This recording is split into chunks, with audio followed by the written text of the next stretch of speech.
ആദ്യ കപ്പൽ വിഴിഞ്ഞം തീരമണഞ്ഞു. സാൻ ഫെർണാണ്ടോയ്ക്ക് വാട്ടർ സല്യൂട്ട് നൽകി. പതിറ്റാണ്ടുകളുടെ സ്വപ്നമാണ് തീരം തൊട്ടത്. മദർഷിപ്പ് നങ്കൂരമിടുന്നതിന്റെ ദൃശ്യങ്ങൾ ആദ്യം പുറത്തുവിട്ടത് ജനം ടിവിയാണ്.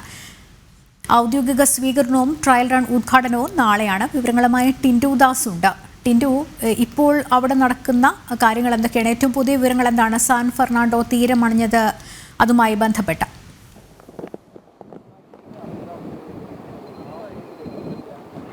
ലക്ഷ്മി, ഏറ്റവും പുതുതായിട്ട് നമുക്കിവിടുന്ന് പങ്കുവയ്ക്കാനുള്ളത് ഇവിടെ ഒന്നും നടക്കുന്നില്ല എന്ന് തന്നെയാണ്. കാരണം ഈ സാൻ ഫെർണാണ്ടോ തീരത്ത് ബെർത്ത് ചെയ്തിട്ടുണ്ട്. ഇനി ഉച്ചയ്ക്ക് ശേഷമായിരിക്കാം എനിക്ക് തോന്നുന്നു ചരക്കുകൾ ഇറക്കി ട്രയൽ റൺ ആരംഭിക്കും.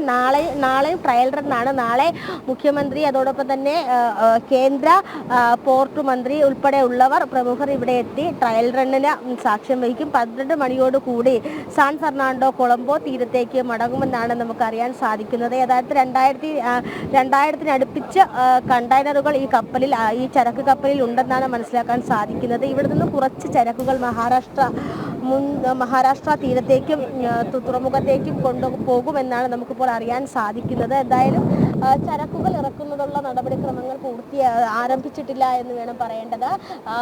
ചരക്ക് കപ്പൽ ഇവിടെ വന്നിട്ട് ഏതാണ്ട് 2 മണിക്കൂറുകൾ പിന്നിടുകയാണ്. ചരക്കുകൾ ഇറക്കാനുള്ള പ്രവർത്തനങ്ങളൊന്നും ആരംഭിച്ചില്ല. ട്രെയിനിന്റെ പ്രവർത്തനങ്ങളൊന്നും ആരംഭിച്ചിട്ടില്ല ഇതുവരെ.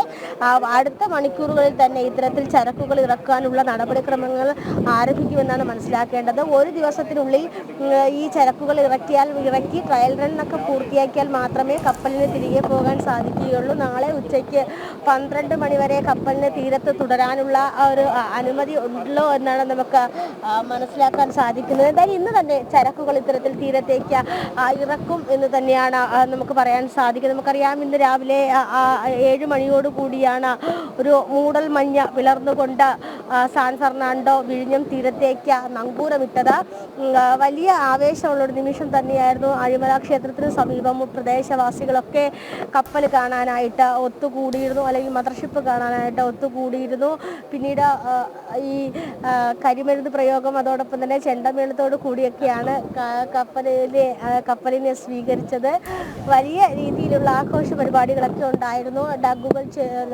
ഡഗ്ഗുകളും അതോടൊപ്പം തന്നെ സ്പെഷ്യൽ വെസലും ചേർന്നാണ് വാട്ടർ സല്യൂട്ട് കൊടുത്ത കപ്പലിനെ തീരത്തേക്ക് എത്തിച്ചത്. ആദ്യത്തെ മദർഷിപ്പ് എത്തുന്നു എന്നത് വലിയൊരു പ്രത്യേകതയാണ്. നേരത്തെ ക്രെയിനുകളുമായിട്ട് ആദ്യ കപ്പൽ എത്തിയിരുന്നു. അത് ഷെങ്ഹുവ 15 ആയിരുന്നു.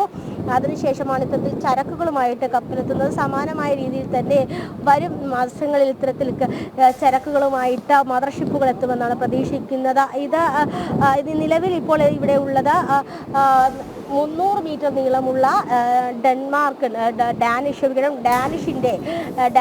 കമ്പനിയായിട്ടുള്ള മെസ്കിൻ്റെ 2ാമത്തെ വലിപ്പമുള്ള ചാറ്റേഡ് മദർഷിപ്പാണ് ഇപ്പോൾ വിഴിഞ്ഞം തീരത്ത് നങ്കൂരമിട്ടിട്ടുള്ളത്. 300 മീറ്റർ നീളവും 48 മീറ്റർ വീതിയുമാണ് കപ്പലിൻ്റെ വലിപ്പം എന്ന് പറയുന്നത്. അതോടൊപ്പം തന്നെ ഏതാണ്ട് 8,900 മുകളിൽ കണ്ടെയ്നറുകൾ വഹിക്കാനുള്ള ശേഷിയും ഈ കപ്പലിനുള്ള. ഇതിന്റെ മാർഷലും തുടങ്ങിയ വിവരങ്ങളൊക്കെ വിശദമായി തന്നെ നമ്മൾ കഴിഞ്ഞ മണിക്കൂറുകളിൽ പങ്കുവച്ചിട്ടുള്ളതാണ്. എന്തായാലും വലിയ രീതിയിലുള്ള പ്രതീക്ഷ, അല്ലെങ്കിൽ സ്വപ്നം നങ്കൂരമിടുന്നൊരു നിമിഷം തന്നെയായിരുന്നു. രാജ്യത്തിന് അല്ലെങ്കിൽ സംസ്ഥാനത്തിന് പുരോഗതി, വ്യവസായ മേഖല, മാരിടൈം വ്യവസായ മേഖലയിൽ പുരോഗതി വിളിച്ചോതിക്കൊണ്ട് ആദ്യത്തെ ചരക്ക് കപ്പൽ തീരം തൊട്ടിരിക്കുന്നു. ഈ മണിക്കൂറുകൾ മാത്രമേ ഉള്ളൂ ഇനി ചരക്കുകൾ ഇറക്കാനും. പോർട്ടിന്റെ കാര്യക്ഷമതയെ തന്നെ ഏറ്റവും കൂടുതൽ രീതിയിൽ ബാധിക്കുന്ന സമയബന്ധിതമായിട്ട് ചരക്കുകൾ തീരത്തേക്ക് ഇറക്കാൻ ഇനി മണിക്കൂറുകൾ മാത്രമേ ഉള്ളൂ. എന്തായാലും വരും മണിക്കൂറുകളിൽ ചരക്കുകൾ ഇറക്കുന്ന പ്രവർത്തനങ്ങൾ ആരംഭിക്കും.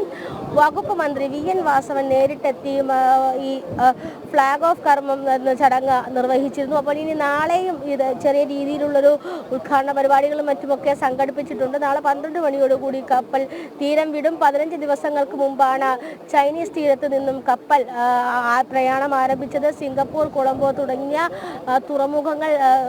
തുറമുഖങ്ങളിൽ എത്തിയതിനു ശേഷമാണ് വിഴിഞ്ഞം തീരത്തേക്ക് എത്തിയത്. അന്താരാഷ്ട്ര കപ്പൽ ചാലിനും 10 നോട്ടിക്കൽ മൈൽ അകലെയാണ് വിഴിഞ്ഞം തീരം സ്ഥിതി ചെയ്യുന്നത്. അതുകൊണ്ട് തന്നെ സ്വാഭാവികമായും തന്നെ പ്രകൃതിയാൽ തന്നെ കഴിഞ്ഞു കിട്ടിയ ഒരു തുറമുഖം. ഈ ചൈന, യൂറോപ്പ് കപ്പൽ ചാലിന് സമീപമാണ് വിഴിഞ്ഞം തീരം. അതുകൊണ്ട് തന്നെ ആഫ്രിക്ക, ദുബായ് തുടങ്ങിയ ആഫ്രിക്ക, ഗൾഫ് കൺട്രീസ് തുടങ്ങിയ രാജ്യങ്ങളിലൊക്കെ വ്യവസായം നടത്താൻ, അതായത് ചെറു കപ്പലുകളിൽ ഇത്തരത്തിൽ വിഴിഞ്ഞത്ത് ചരക്കിറക്കിയ ശേഷം ചെറു കപ്പലിലേക്ക് ചരക്കുകൾ കയറ്റുമതി ചെയ്യാനും ഒക്കെ ആയിട്ടുള്ള അത്തരത്തിലുള്ള വലിയ രീതിയിലുള്ള വ്യവസായമാണ് ഒരുപക്ഷെ വിഴിഞ്ഞം തുറമുഖം കൊണ്ട്